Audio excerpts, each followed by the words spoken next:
If you're a Pittsburgh baseball fan, then this is the podcast for you. Make your way down, grab a beverage, and get ready to talk Pirates with myself, Craig Toth, and Scott Jackson, two of the biggest fans you'll ever meet. This is Bucks in the Basement. Now I see the changes in this town. They change, they say one thing, but then the next day it's different. They change, but they don't know what they want. All they do is change. Going left, going right, travel day, travel night. That's where we'll go. No excuses, no goodbyes, no one cries, no one lies. We'll never know.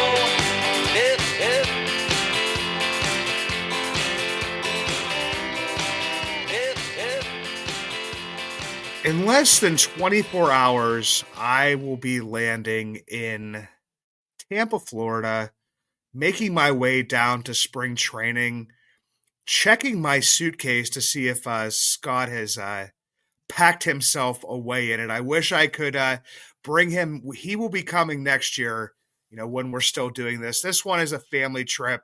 Going to take in a decent amount of games, but also going to do some family fun stuff as well. We've been seeing some spring training games, not as many as we would like, not all broadcasted, but we're going to talk about it. Scott, how you doing today, brother? I'm getting by. Make sure you check for stowaways. I may want to escape the cold, the rain, and the sickness that keeps going around and around where I work and live. But I'm excited for you, and yes, someday I will get down there to enjoy spring training. Yeah, this one's going to be a little bit different for me. I've done a couple, I would say, boys trips, kind of solo trips this last two times, and came and went as I pleased. That's not going to be the case this time. Luckily, my kids, my nephews are kind of into baseball, so they're going to be willing to tag along to a degree, but I do know there's going to be some maybe some family beach time and some pool time mixed in there as well, which, like you're talking about this weather, I'm not going to shy away from. But we have started to see the Pirates on TV recently for at least a few games. But even when they're not on TV, we're getting videos from other people. There's a lot more stats than there used to be. And that's one thing that kind of stuck out to me. I'm an old guy. Didn't really see spring training games when I was growing up. Not even sure if any of them were broadcast at that point in time. To, even a few years ago where you would get the game, you may get some, miles per hour. How fast is the guy throwing? Some places didn't even really put that up on the board. Now you have the StatCast metrics out there. You have the ABS system in there, so you're seeing where the pitches are landing. There is just an information overload. But to get started with this, I mean, for me, it's the hot starts, the stuff that we kind of warned everybody about, and seeing different stuff happening. There's some stuff that can be taken from that, from guys that are getting out of the gate, hitting the ball hard, or, hitting a lot of home runs, or, driving in a decent amount of runs. Obviously, these games don't count for anything, but there is some stuff that could be taken from this. I had a few guys jotted down. DJ Stewart, hitting the ball pretty well, but also, getting on base a lot. There's, good numbers for him in the smallest of sample sizes. Obviously, Matt Gorski, former minor league Willie Stargell, basically hitter, slugger of the year from a couple years back. And our old pal Jack Sawinski are guys that are really sticking out as far as, driving in runs, hitting some home runs. But that is not, all it's cooked up to be in some of those instances. Well, yeah, when you think of spring training and you think of things that Lee Com and the way the wind blows, that's where you really do need to sometimes dig in deeper. You need to look not just at your traditional stats of batting average and home runs, because the home runs are going to show up. I mean, we get fooled every year by somebody, right? Henry Davis, the one year we thought, oh yeah, he's locked in. He's going to have a great year, and then it just didn't. It just didn't materialize. And so, we need to be cautious and not just look at the number of home runs, but look deeper into those advanced metrics that you were mentioning to look and see how are they not just are they hitting the ball over the fence, but how are they hitting the ball? They a guy can tattoo a ball and it can get caught in the wind and blown back, or you can get a home run like Jack Sawinski had the other day that really in Pittsburgh would have been, a lazy pop up, but because it got some wind under it, it carried out.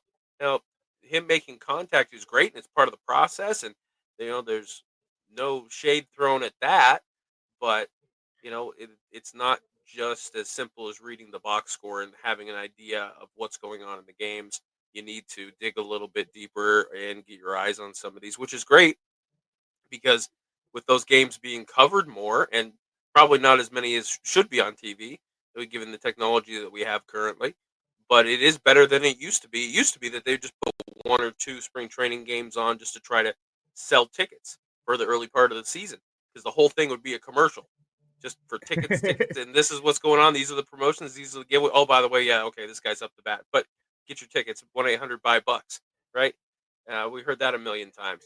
But yeah, I think as technology progresses and we can get a deeper understanding of what's going on, it sets more realistic expectations going into the season. Yeah, because even the first game, DJ Stewart had a double and then a home run, and the way that the Orioles broadcast was covering it was that those were both just kind of lazy fly balls.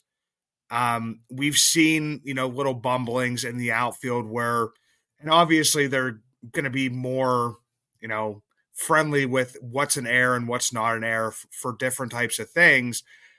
And then, Matt Gorski, it was something that I was talking to you about before this is that, and I'll give him credit for this, is that Josh from the Bridge to October podcast, I don't know if it was this past spring training or the spring training before, Josh can probably correct me on this, basically found a site or a stat where you could find out the level of competition that the player was performing against, whether it was, single A, double A, triple A, or a guy who was like a major league pitcher.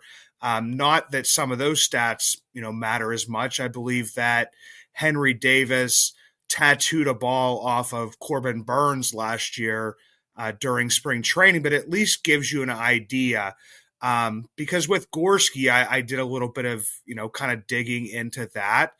Just because he's one of those guys that's kind of like called like the reserves, hasn't been a starter in any of those games that he's had the home runs in.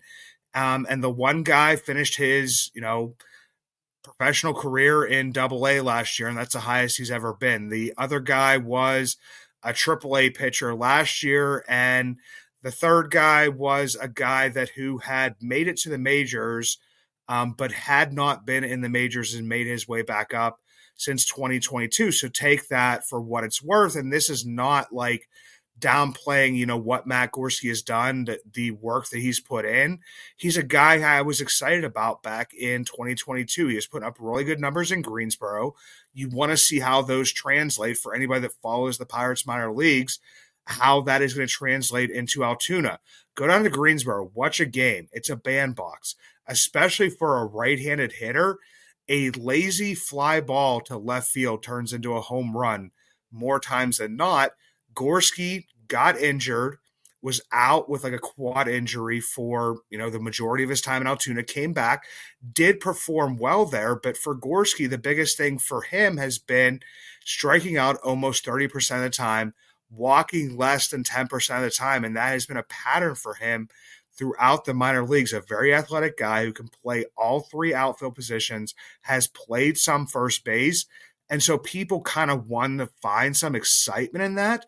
For the Pirates, would it be great if a 27-year-old finally, decided this was the time he was going to break out. I mean, that happens for other teams at times. It seems like it doesn't seem like it happens as much for the Pirates, but you honestly have to look at that stuff. And you mentioned Sawicki's home run, and we kind of like messaged back and forth that like, yeah, that was just kind of like a pop up that got carried. But then Sawicki today in his hits, the one thing I looked at was he was the top exit velocity in all three of his hits. They were all over 105 miles per hour, hitting the ball hard.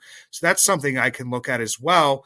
And maybe with Sawicki, this is something that's kind of just popping in my head because that's the way I think. I think a lot of Sawicki stuff was between the ears. Hmm.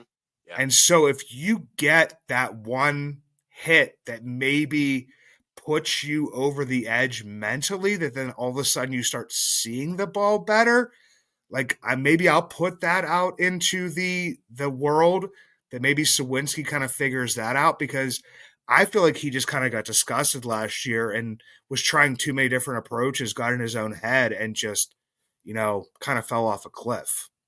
Yeah, and we'll see what kind of impact a new hitting coach has with that, and if maybe they tweak the organizational outlook to allow Matt Haig to spend more time on the guys that are, you know, either on the major league roster or on the brink, and which we've discussed, several weeks back, of instead of putting him in charge of the entire system's hitting development, maybe just let him focus on the guys that are here now. And if Jack can get a little more time, that's good. I'm all for it. I'm high on Jack. I'm a big Jack Sawicki fan. I really want him to come through. I really want him to maximize all of that potential that he has. And yeah, you're right. If just getting hot at the right time for the right amount of time can build that confidence, uh, just they're human beings. They're not video game characters, and so there's a psychology that goes into it. There's human nature that feeds into this production, and yeah, hopefully that, because if he can be that Jack that we were thinking he was going to be last year, makes it a completely different team. Yeah, and for Jack, I mean, he was in 2023, as far as like B war goes, he was over a 2 war player, which makes him a regular contributor. I mean, could he take that step forward? I believe there is a higher ceiling in there to a degree. He's always going to kind of have his warts. Hmm. He's not the greatest defensive player, but he's a gritty defensive player.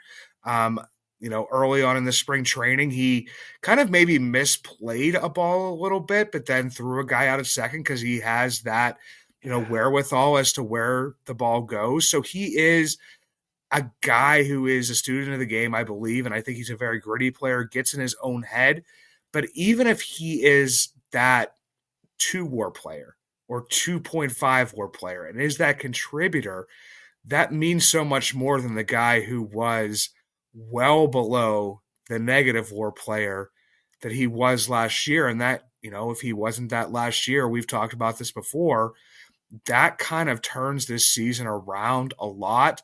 Another guy that pops into my head that direction is Henry Davis. I mean, Henry Davis, I don't say he carries the weight of this franchise on his shoulders, but he was kind of like that first player that really has that on him. I mean, Nick Gonzalez, it happened during, that COVID season. He was a fairly high draft pick for the players, but I don't think that, once you have that 1-1, whether you think he was the right pick, whether you thought he was the safe pick, or whether it may be, we've talked about this round and round, he was one of 4 guys that was being mentioned in that. So it wasn't like them picking him at 1-1 was, out of left field, by any stretch of the imagination. So he's kind of carrying that with him. He's also carrying the fact that, I mean, he wasn't that great of a catcher. So he's having to also work towards being a major league hitter, but also working towards being a major league catcher. Last year, I saw more of that catcher in him, which is a good thing to see. But in the end, a guy like Henry Davis, he's never going to be that. I mean, God, I hate to even mention this name, but like an Austin Hedges who can bounce around from team to team, a Maldonado who can bounce around from team to team and just basically find a spot because he has such a defensive, I guess, like positivity to him that, you'll put that aside. He kind of has to hit. And in this spring training, there's been, I mean, I think he looks more relaxed, but I just don't see it the way that some other people are seeing it. Yeah, I think that his lasting legacy is going to be the 1-1 pick that allowed us to get Bubba Chandler. I think Bubba's going to come on so strong that it's going to make sense that way. But yeah, I think that, well, you're right. Last year he was more of a catcher, and the hitting completely dropped off. He couldn't hit the broadside of the barn last year and was trying to pull everything. And so, as we see a little more encouragement of him having a better approach of trying to use the entire field, he is a major key to this and a major point of judgment for Charrington and how Charrington is doing for this rebuild is what does Henry Davis bring? And at what point do you decide you're going to put him in a position to succeed versus fail and take some of that mental stress off of him and move him away from catcher? You decide that Joey Bart is your catcher one, and then maybe Endy's going to be your catcher two because Charrington said that Endy's not going to play another position. He's a catcher. And so he didn't say that about Henry. So what are we going to do there to maybe allow him to get more time in the cage and not have to spend so much time game planning? I think that eventually, not that he doesn't have the mental capacity to do it, it's just putting him in a position where he can grow that aspect because he may end up being a Joey Bart, interestingly enough. Somebody who stumbles early and then grows into it later and eventually breaks out. But that's why they have these mental health coaches and the psychological aspect of it. But you need to have a long hard look and see what can we do to put him in the best position to get him to maximize that potential as quickly as possible. Yeah, because with Endy, I mean, he has shown the ability to play, multiple positions, in the minor leagues, and I believe he could be successful at those.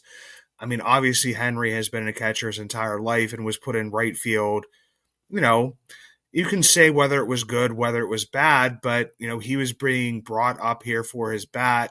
The catching at that point in time had not come along to the point that it was last year. So you were hoping that his, what he had been doing in the minor leagues, but Henry has shown he could hit in the minor leagues. So that's like the weird part to me is that I mean, I know that there is that jump from AAA to the major leagues, but a guy that can just absolutely demolish the ball. I mean, I'm a guy, everybody knows I look at the minor leagues and I look down at AAA and I start looking at the guys that their OPSs are like over 800 and Henry's at the top of that. Like, so that's kind of a weird thing to me. I mean, like you said, they'll mention, Andy, at least for this year, because of, coming back from Tommy John and getting acclimated, he came into the professional ranks as a catcher. Catcher is his natural position, showed he could do it at the major leagues. As far as the catching aspect of it, a lot of people saw, him come up through the minor league ranks and absolutely rake. And yes, he did rake in AAA in his small sample size the first time he was there. But once he actually got settled into AAA, like Andy's bat was the one that was kind of a little bit further behind. And I'm not saying he's going to fall back into being, that defense only catcher, but you have a catcher in Henry Davis whose bat is performing better there. You have Andy, Rodriguez, whose glove is performing better in both places. I mean, for me, like, I think that at some point in time, you're going to have to make that decision. And I was kind of along the train, and, kudos to Henry Davis for working on it as hard as he did. I was along the train of, before last offseason, like, focus on right field. Like, Hmm. I don't know if catcher's for you, and your bat is what matters so much more. But then also, if you have a catcher that can hit, I mean, that obviously falls more into Charrington's plan of kind of trying to find places where, players can perform and, kind of outperform their position with at least one aspect of their game. Mostly on catcher, it's been on defense. But if you have a hitting catcher, especially with the way things are going to a degree with the, automated balls and strikes, possibly at least getting the challenge system in, not this year, but maybe next year, and then moving towards whatever, is something I've talked about previously. But for any of these guys, the bat has to play. For this team to be successful, the bat has to play. And what do you do with Henry now? Because once you move Reynolds to right field, I think that takes an option out completely for Henry because I don't want him playing left field. Part of my No, thought process was put him in right field because you're going to play half your games at PNC Park, and that's got to be the easiest right field in Major League Baseball. You just have to take the time every afternoon to play balls off that chain link fence and learn those bounces and how the ball is going to react based on that.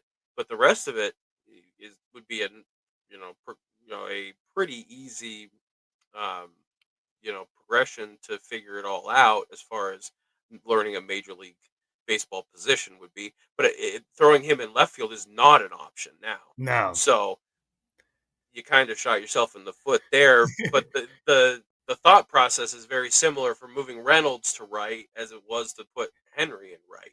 But at least Reynolds is a proven major league outfielder. It's just kind of taking some of that space, shrinking that space that he has to cover down. Yeah, and one thing I did want to mention, because I mean, we'll stop recording and I'll be like, oh God, it was in my head in the beginning, and I kind of forgot to mention it. Was we were talking about those Statcast numbers and different stuff, and with Henry Davis, he has two doubles in this. And if somebody was just looking at, the box score, didn't watch the games, obviously one of them was not broadcast, the other one was, you could see his double was one that he kind of pulled and got it in, in between the third baseman and the left fielder and hustled it out, because that's something Henry's always going to do. That man has no lack of hustle whatsoever. Right. The other one that he hit, there was a video out there. Jim Rosati at, what is he, North Shore Notch, I believe. North side notch. Is he North? I know that. No, he's North Side Notch, and they're North Shore 9. That always confuses me. So, but yeah, Jim Rosati, just, everybody, if you're watching this or, listening to this or whatever it may be, you probably know Jim Rosati. He put a video out there. And the one thing I noticed about the first thing about the hit, that then I wanted to go look to see if there was StatCast data on there, is that Henry didn't move very quick out of the box. Because, as a baseball player, kind of when you have a hit. Like when something is going fair or foul. And to me, it kind of looked to Henry that it's like, oh man, I didn't hit this that great. So like then all of a sudden he saw that it was going to drop, and then like halfway to first base, he kind of picked it up and got into second base. So I went to, the StatCast data, something that not every fan is going to do. We're the psychopaths of, the Pirates fandom. We go and we kind of do that stuff. The regular fan is not going to do that. So I basically went and looked and I said, okay, so how hard did he hit this ball? Okay, he hit it a little over 90 miles per hour. So it's a little bit of a hard hit ball. Most of the balls that, Henry hits are going to be fairly hard. But, once you get up over that 100 mile per hour, that's really the threshold where you start to see more hits fall in, more solid contact. So, okay, it wasn't hit that bad. The launch angle was out of this world. I mean, it was like 35 to 40 degrees. So it was like up high. And then you look at that expected batting average. It was 0.070, which basically means that most of the time in a major league game, or even in this game, the player should have been able to make a play on it. So, I mean, take it for what it's worth in that aspect. And this is not like poo pooing Henry Davis's ability to perform, because we've always talked about, like, we're talking, okay, guys are really performing in spring training. Don't pay attention to that. Guys aren't performing in spring training. Don't pay attention to that. But for me, I'm not going to, make it look like, okay, Henry Davis is performing well when I'm not sure what to expect of him yet. Like, I'm not going to look into him having two doubles and say, okay, he's kind of figured it out. I'm not going to look at Matt Gorski, he has 3 home runs. He can be an answer. DJ Stewart, a guy who, has been up and down throughout, the minors and majors for the past 6 years and has been good in spurts. I mean, I think it was 2 years ago, and I don't know if he was the Mets at that point in time. He had like an 840 OPS in, limited action. But then last year, he kind of got a run in the beginning, and then all of a sudden, I mean, I think he hit a home run against us. I think that's why everybody kind of maybe remembers him. But, his OPS was down below 700, maybe even below 600. So, like, that's the type of stuff. I mean, there's just so much information. And that's why I title this Pirates Information Overload, is because, I mean, back in the day, we had no information. Then for a little while, we had, the eye test and kind of what was going on. You can't trust these minor league stats. And now we have StatCast data. We have all this kind of stuff that can make you really kind of lose your mind as to looking into it. For me, like, for Henry Davis, it's the same as Jack Sawinski. Is he good between the ears? Does he not feel too much pressure on him? Is he feeling relaxed? The other stuff may come. It may come, towards the end of spring training. I would rather have that happen, him hitting well at the end of spring training, than a guy that's like tearing the cover off the ball in the beginning of spring training and then falls into a lull at the end when you're actually, facing pitchers who have worked through some of their stuff, like Mitch Keller, trying his changeup more, like Jared Jones introducing his sinker. I would rather have him hitting better at the end, work out the kinks now. So, I mean, I guess basically what I'm saying, Scott, is I don't know what all this means. Yeah, process over production, I would say. With some of these pitchers, especially like you're saying, it just hey, if Mitch Keller wants to go out there and every pitch throw a fastball and just throw it in different quadrants, every time, and then just do that for an entire start, that's perfectly fine. Well, Stephen Brault kind of made it perfectly fine in a major league game too. But yeah. So if these guys are working on things, and that's a little different for pitchers than it is for batters, I understand that. But if like Key Brian Hayes, if it's all about like a couple of games, just making sure that the two-handed swing feels good and that that's the right muscle memory to do that, then that's just part of it. And you can't look too deep into some of those results and lack of production because of that, because that might be what it's all about. Maybe Henry says, wherever the ball's pitched, when I go into this game, I'm gonna get a hit to right field.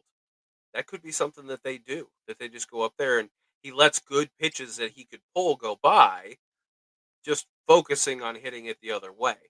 Those are the kind of things that could conceivably happen in spring training and spring training games. And fans that don't know that because we're not in the dugout might say, "Oh well, yeah, okay, Henry went hitless," but he was working on something. And so that's spring training. That's what makes spring training a different animal completely. Is that you just don't know what they're working on, and you don't know what their goal is for that game. And so the best that we can do is just look as deep as we can and try to make sense of it, even if we're not playing with all the information. And I will say, I do like that Mitch is working on a changeup, just because I do think he needs that other pitch. Obviously, the cutter, doesn't work as well. I mean, you can look at the numbers. I mean, his cutter gets blasted all over the place. And I just think he needs that pitch that's going to take a little bit of like that work off of his arm a little bit, because I mean, no matter what you think of Mitch Keller, and I know that there are people that think, he's a guy that pitches strong in the beginning of the season and then falls off at the end. Yeah, he did that last year. The year before, he actually fell into his funk, I think, right in July and started to work himself out of it in 2023 as the season ended. Because if you look at his numbers, I mean, he actually got himself back into being a starting pitcher. I think his whip went right back below 1.3. And why do you think we won all of those games, towards the end of the season and had that winning streak going? But in essence, I mean, Mitch and Skeens are those two guys that you have, as we've mentioned before, to kind of carry those innings. So if you can get him to throw another pitch to hopefully be more effective, but also get him back up towards his goal of throwing 200 innings, I mean, that's important to this team as well. And we've had, over the past week or so, I mean, when Caleb Ferguson was signed, they said they were going to stretch him out. And now we have, the Carmen Majinski name thrown into the hat as a guy who kind of wants to start. So I mean, that's the goal of most of these pitchers when they are young, when they're in the minors, and kind of get pushed to the bullpen. Aroldis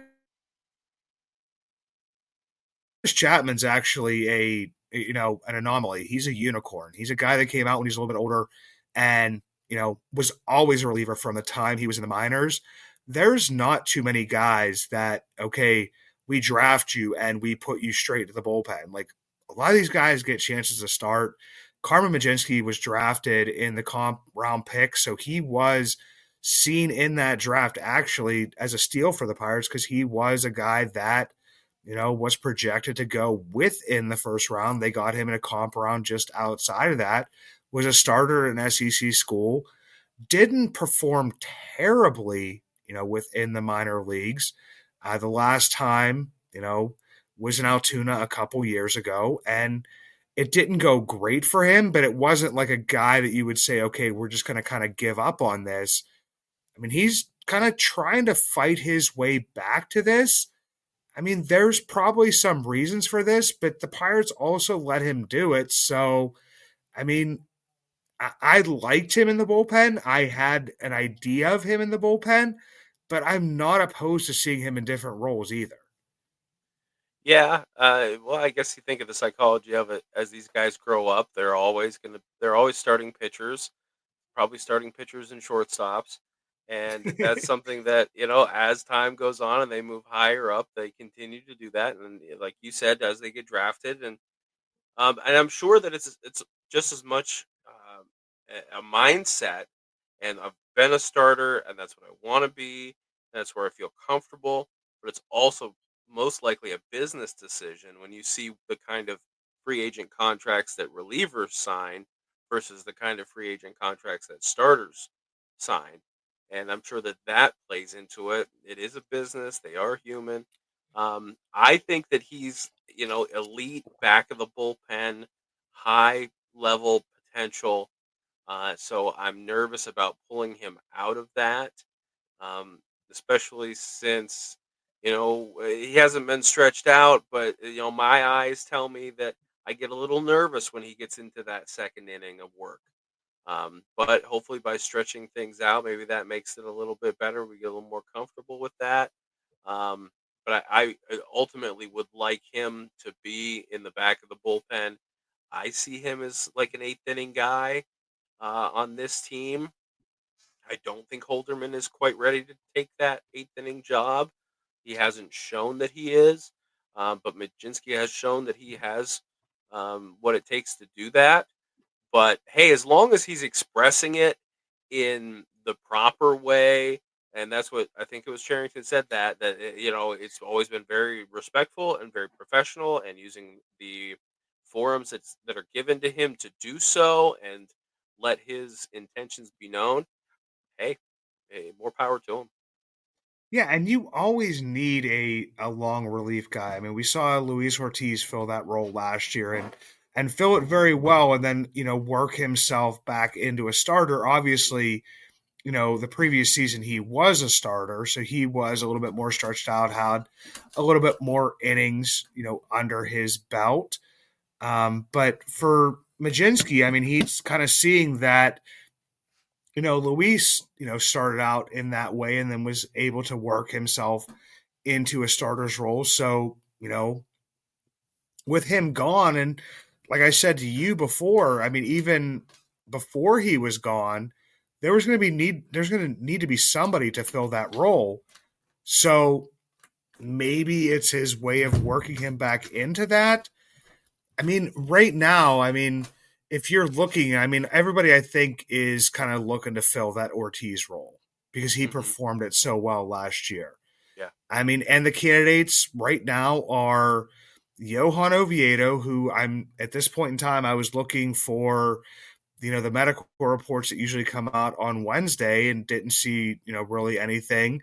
Don't know if he's cleared to face live hitting yet. You have Mike Burrows, who we talked about, last week, who had about, I think, like 51 innings. Uh, and Ortiz was a starter, so he was kind of stretched out and made his way back into the starter's role and went up over like a threshold that I see for some of these players up over that 120 inning mark. I don't see that for Mike Burrows. You have Braxton Ashcraft, who's being mentioned, who we mentioned as well, who didn't pitch more than two starts, two appearances in my mind over the last few months of the season, who got up to around 70 some innings. And Oviedo, who's coming back from Tommy John surgery, who they've said, as much as the Pirates beat reporters, everybody is beating the drum that they are going to slow play this with him. Like, I don't know. Like, here's the thing: is we talk about how, like, people say, like, don't watch what they say, watch what they do. The crazy thing is that Charrington and Shelton, they don't try to misdirect anybody. Like, they say certain things maybe off the cuff a little bit, like they'll say, okay, we're looking to compete. I believe that when they made the additions last offseason, that they thought with the pitching that was coming up, that they would be able to compete. And they did for half of a season.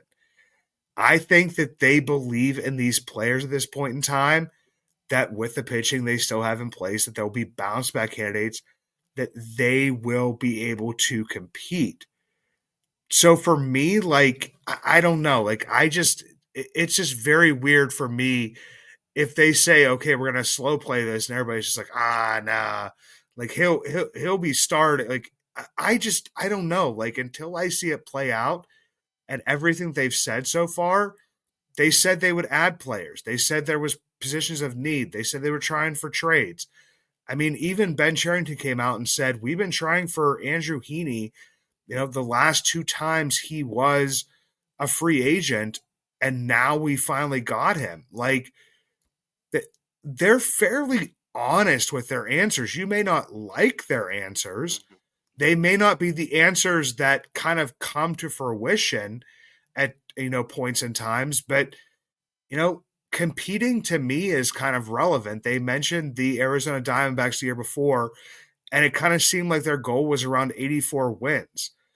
They got to 76 wins and had keep Brian Hayes basically in a wheelchair for the majority of the season. Jack Sawinski have a regression that many of us have never seen. David Bednar, their all-star closer, below 7 saves when he hadn't blown more than 3, each year the previous 2 years.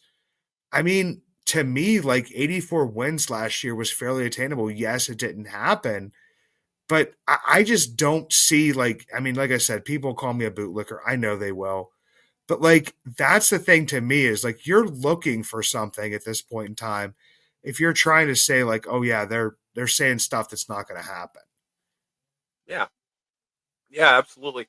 I mean, just if they convert those saves of Bednar's, where that puts them that that close to that goal of those 84 wins.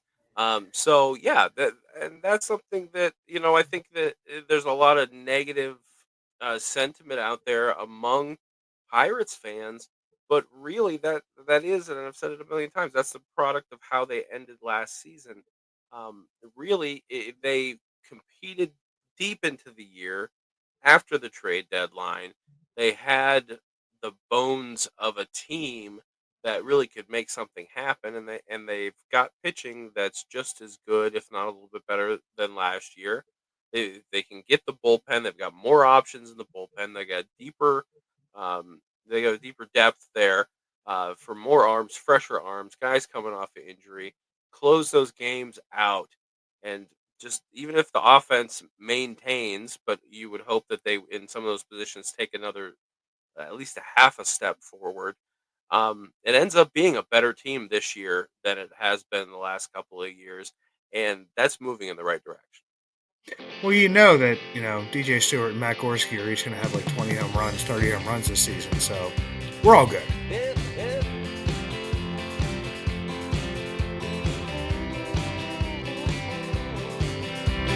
Now I see the changes in this town. They change, they say